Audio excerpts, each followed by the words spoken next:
Assalamu алейкум, урматтуу Баткабар каналынын көрүүчүлөрү. 2019 жыл 2 август. Биз биринчи иш күнүбүздү баштадык. Биринчи иш күнүбүздү Бишкек шаарынын 1-Май районуна караштуу Кубаныч конушунун Кубаныч көчөсүндөгү 16-үй сатыла турган үй менен баштадык. Бул сатыла турган үйдү сиздерге азыр кененирээк тааныштырып кетебиз.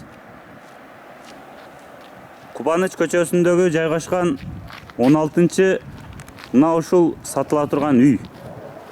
Бул үйгө социалдык мекемелер абдан жакын. Бала бакча, мектеп, мечит, айыл өкмөт бүт бардыгы ашып кетсе 500 метр баса турган жол.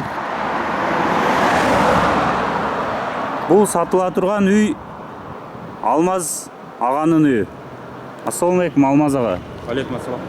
Үй кожойкасы азыр менин жанымда турат. Биз үйдү акырын кирип таанышып чыгайлы. Макул. Кириңиздер. Жүрүңүз анда. Айтсаңыз, бул үйдүн кызыл китеби барбы? Кызыл китеби бар. Бүт баары ордунда. Бардык ордунда. Аянты канча? Аянтынын жалпы аянты 5 сотук. Үй бардык эмеси кирпич менен салынган окшойт, Бардыгы кирпич менен салынган. Сырткы дубал дагы, үйдүн өзү дагы калың бышык кирпич менен жасалган экен. Ооба. Үйдүн ичинен эмес, биринчи сыртынан тартып баштайлы. Бул жака бир унаа бата турган кеңири аянт бар экен. Акырын үйдүн артына өткөнүбүздө өзүнчө бир чакан дагы бир үйдү көрдүк. Летний үй окшойт менимче. Бул эми жайкысын жайкы временка. Бул жерден жайында ошол жерге кирип чай ичебиз, отурабыз. Бул жеңемдин колунун канчалык кооздуу көрүнүп турат менимче. Гүлдөрдүн өстүргөнүнө караң. Ооба. Кичинекей жерге кооз кылып өстүрүптүр. Кичине болсо да гүлгө ошо суу куйса, гүлдөп жакшы өзүнүн жытын берип, бул да көңүлдү ачат экен да. Анда эмес алгач эле баштасак, бул жакта менин оюмча отун гана окшойт кышында. Ооба, ал жерге биз отун кана деп ошол жерге отундарды жыябыз, кышкысын көмүр алып жыйып коебуз. Андан кийинки эле дагы бир чоңураак бөлмө турат. Ал эмне? Ал эми кампа. Жүрүңүз анда кампаны барып эле көрөлү, ичинен көрөлү. Бул жакта кол жуучу умальниктер турат. Ооба.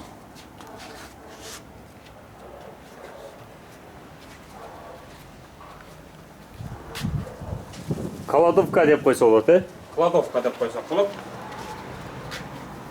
Мунун узуну туурасы канча кладовкаңыздын? Эми узуну бир 7 метр бар. Туурасы болсо 3,5 метр бар. Узуну 7 метр, туурасы 3,5 метр. Бул кладовкага сиздер жайында варена ар кандай салат бекитип сактап, кышында жесеңиздер боло турган жай экен. Ооба. Жана ошондой эле ар кандай буюмуңуздарды коесуздар.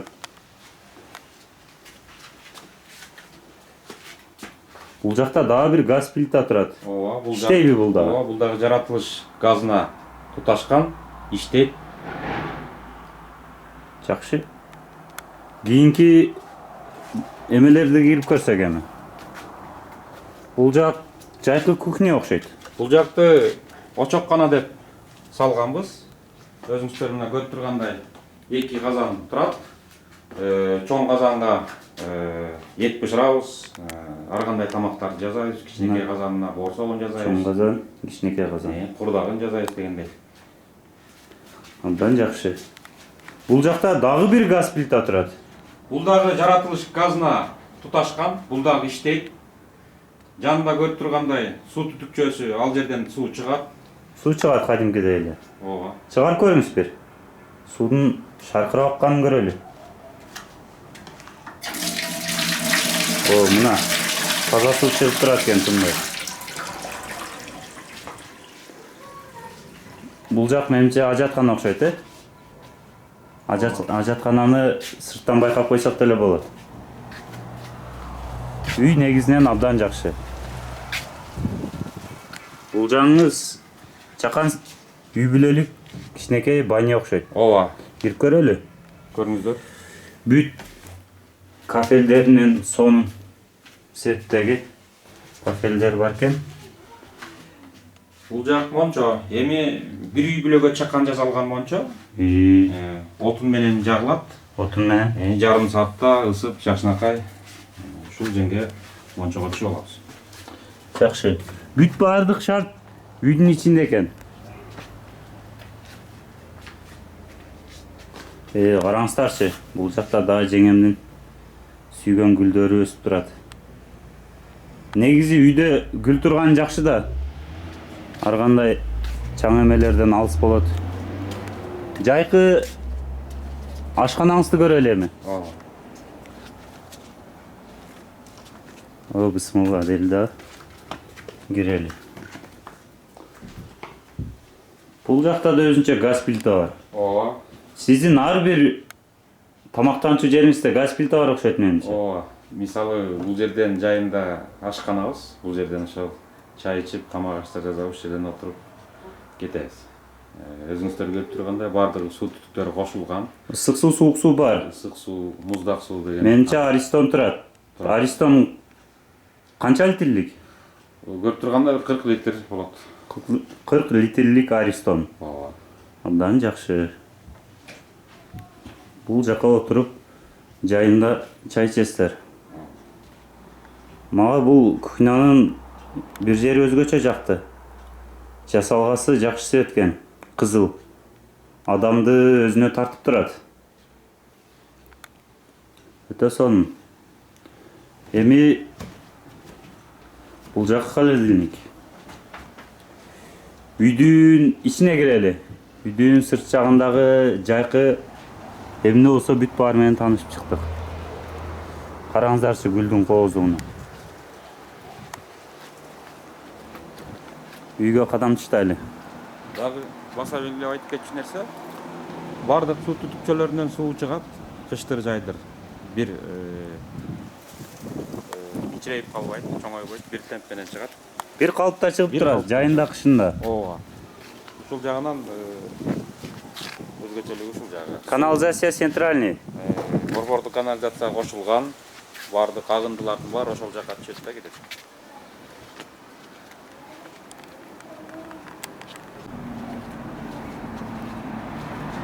Үйүңүздү эми ичин көрөлү. О, бисмилла деп эми үйдүн ичине кирели. Кириңиз да. Үйдүн ичине киргенде көзүмө бир нерсе көрүндү. Бул печка. Бул печка жаратылыш газына туташкан. Кышында ушул жаратылыш газы менен үйдүн жылытабыз. Үй жылуу буюрса. Жаратылыш газы менен да, отун менен да жылытасыз. Ооба. Бул жагы дагы душ окшойт менимче. Бул ванный комната деп. Ванный комната. Кир жуугуч машина бүт баардыгы бар. Бул жакта да Аристон бар. Аристон 50 литрлик окшойт. Кафел, бүт кафел экен. Полдон баштап потолокко чейин. Унитаз да бар экен. Кышында үйдүн ичинде эле чыкпайсыздар. Жайында үйгө кирбей, жайкы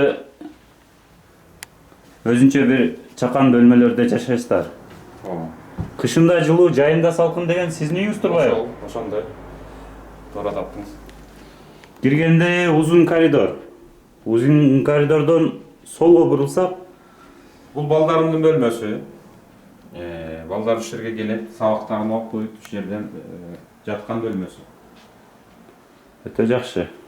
Балдар бөлмөсү. Паровой иштейт бүт баары. Отопление иштейт. Отопление иштейт.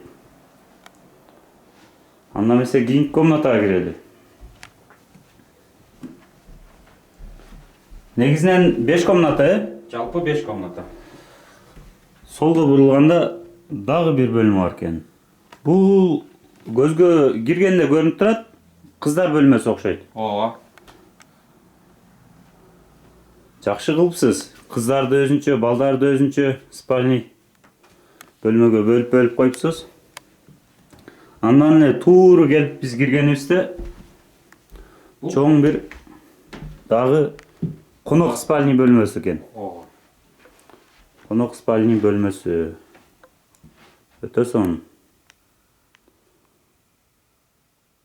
Бүт баары жакшы. Алмаз байке, айта кетсеңиз, үйдө дагы кандай эмелер бар? Өзгөчөлүктөрү. Мына сиз азыркы кирип көрүп аткан бөлмөбүз бул конок үйү. Ушул жерден меймандар келсе, өзүбүздүн ашыбызды, тамак ашыбызды коюп, ушул жерден сүйлөшүп, жакшынакай улатабыз ушул жерден. Орусчасын айтканда зал деп коебуз. Зал. Конок бөлмөсү. Мен бир нерсени эскерте кетейин. Эгер сиздер ушул үйдү алып калсаңыздар, ушул үй сиздерге насип этип калса, бул бөлмөдө ар кандай тууган урук, конокторду чакырып, ушул бөлмөдө сыйлап, ашыңыздарды берип узатсаңыздар болот.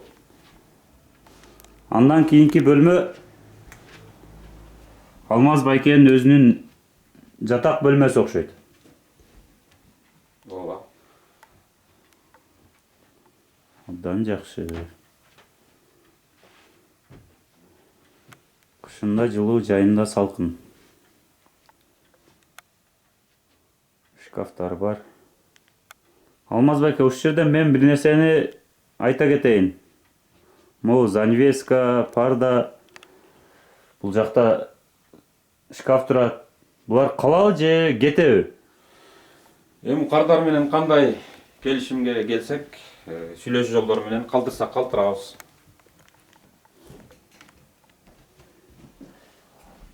Мен оюмча кардар менен келишсеңиздер калат, келишпесеңиздер алып кетесиздер. Ооба. Бул жак ардак грамотага толуу экен. Толгон сыйлыктар бар экен. Алмаз байке мамлекеттик иште, элдин кызматында окшойт. Сыйлыктарга караганда. Бул сыйлыктар өзүңүздүкү? Ооба, бардыгы ушул өзүм мага грамота катары сыйлашкан, ошол коомчулук тарабынан социалдык экономикалык жактан салым кошкон үчүн ушундай грамота менен сыйлашкан. Өтө сонун. Бул киргенде узун коридор. Бул жагы эми акчасына келди. Акчасыны канча дейсиз? Акчасы 60.000 АКШ долларын беребиз. 60.000 АКШ доллары эгер сизде болсо, эгер сизге ушул үй жакса, анда келип Алмаз байке менен келишип, ушул үйдүн ээси болуп калыңыздар. Кеми барбы? Кеми барбы? 60.000 АКШ доллардан. Эми кардар келсе сүйлөшөбүз. Кардардын сүйлөшүүнө жараша сода болот экен. Сиз номеруңузду айта кетсеңиз. 0772 66 27 51. 0772 66 27 51 номеруна байланышка чыксаңыздар, Алмаз байке алат. Аны менен үй тууралуу кененирээк өзүңүздөр сүйлөшөсүздөр. Анда эмесе биз Баткалар каналынын биринчи берүүсү ушул Алмаз байкенин үйү менен жыйынтыкталды. Эгер сиздерге Баткалар керек болсо, сиздер Баткалар менен ушундай жолдо кызматташам десеңиздер, анда биздин номерга байланышка чыксаңыздар болот. 0700 08 88 98 0700 08 88 98. Аты жөнүм Талант Маматов. Урматтуу Баткалар каналынын көрүүчүлөрү, ушун менен биздин биринчи берүүбүз аягына чыкты. Эмки берүүдөн көрүшкөнчө сак саламатта калыңыздар.